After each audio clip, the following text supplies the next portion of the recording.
We're here in Monte Carlo for the Rendez-Vous de Septembre. For AMBest TV, I'm Richard Banks. And I'm joined now by Jamil Elbahou, who's CEO and Chief Underwriting Officer for Connect Underwriting. Jamil, welcome. Thank you for having me. So, Jamil, everyone's very excited about the prospects for MGAs, but hard markets can pose a challenge to the MGAs looking for reliable capacity. What's the secret of a success for an MGA? I guess it depends what lines of business that MGA is looking to underwrite. It is a difficult market, tricky market in some respects, but I think the most critical factor will probably have to be their technical acumen. Markets want to support people who know what they're doing. So you get the right underwriting strategy first, you get the right people on board, and then you go out and get your capacity. Now, there's a lot of MGAs, and there's a lot of people setting it up and throwing their hat in the ring. But time will tell who will survive and who won't, basically. So Connect focuses its attention on some very particular areas. Yeah. Tell us a little bit about why you've chosen them and what are the inherent challenges and opportunities. Sure. So, in fact, those lines chose us. When we started writing, we had a broader spectrum of product lines that we initially thought that we wanted to offer. But over time, we found ourselves being molded into the property and energy XOL FAC market more than anything. So with time, that took a life of its own and took on a life of its own. And here we are today. So tell us a little bit about how that process happened. Why were those the lines that particularly chose you? Well, because the way we set up our underwriting businesses, we are very focused. With Connect Underwriting, in fact, Connect Underwriting is, maybe you're not aware of this, but is actually one of the first, what I call hybrid MGAs in the market. So we have skin in the game when we write.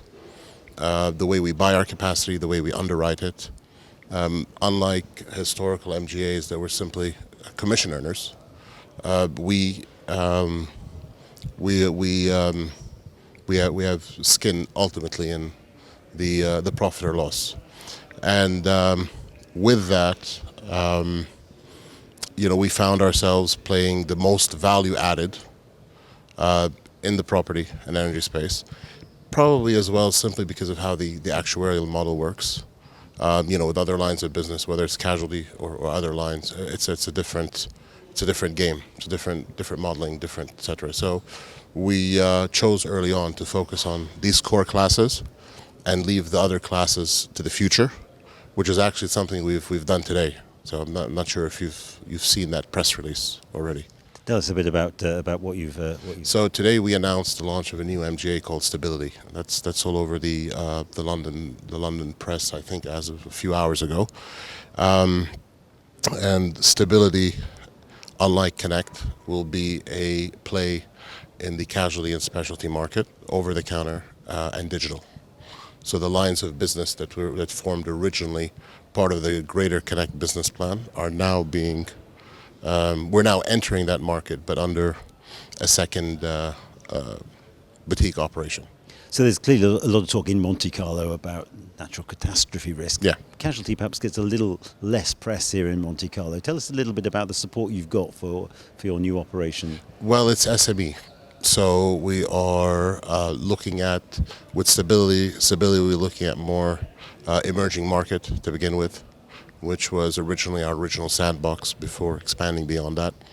We know those markets quite well, and there's a need in a lot of those, a lot of the less litigious areas of the world, especially with emerging markets, with the development going on in the Middle East, Africa, and Asia predominantly. So tell us about the decision to form a hybrid MGA. Right. So the time we were forming Connect, we were at the bottom of the soft market, and I could see that something was going to happen. The rates were unsustainable. The market was heading in a certain direction. This is certainly pre-COVID. We were at the bottom, as you know.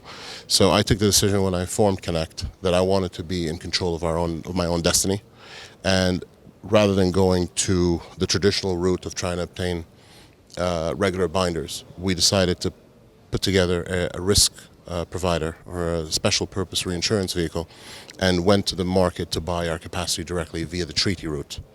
And using that treaty route, we were able to purchase ahead of time what we wanted to write into the business plan, as opposed to having to rely on changes in appetite and shifting dynamics within the traditional market. And since you've done that, it seems to be a reasonably popular route for new MGAs coming to market. It seems so. I don't. To be honest, I don't blame markets that are giving capacity to these MGAs. If someone is going to write on your behalf, if the book does well, everyone makes money. If the book doesn't do well, then I think everybody should lose money. Otherwise, you shouldn't be in the game. And that's just personally how I believe. And I think, yeah, I mean, we're a lot smaller to a lot of those other organizations.